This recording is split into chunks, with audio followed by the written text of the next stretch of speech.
وہ شخص ٹوٹ چکا تھا، دروازے بند ہو چکے تھے، مگر جب مولا علی علیہ السلام کی دعا اور توجہ اس پر پڑی تو تقدیر نے خود راستہ بدل لیا۔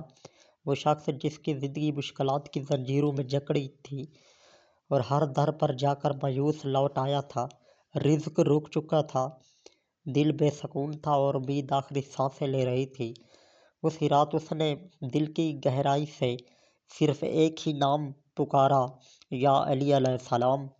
کہا جاتا ہے کہ مولا علی علیہ السلام کی دعا صرف الفاظ نہیں، تقدیر کی سمت بدلنے والی طاقت ہے۔ وہ شخص سجدے میں گر گیا، آنسوں کے ساتھ ایک فریاد نکلی اور اسی لمحے مولا علی علیہ السلام کی توجہ اس پر پڑ گئی۔ اگلی صبح حالات بدلنے لگے، وہ دروازے جو بند تھے آہستہ آہستہ کھلنے لگے۔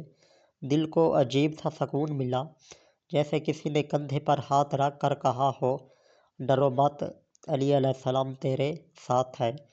دن گزرتے گئے، مشکلات کم ہوتی گئی، جو کام برسوں سے رکے تھے وہ خود بخود ہونے لگے۔ لوگوں نے پوچھا، کیا بدل گیا ہے تمہاری زندگی میں؟ وہ مسکرا کر بولا، بس مولا علی کی دعا اور توجہ شامل ہو گئی ہے۔ یہی تو مولا علی علیہ السلام کی شان ہے، جس پر نظر پڑ جائے اس کی قسمت سنور جاتی ہے۔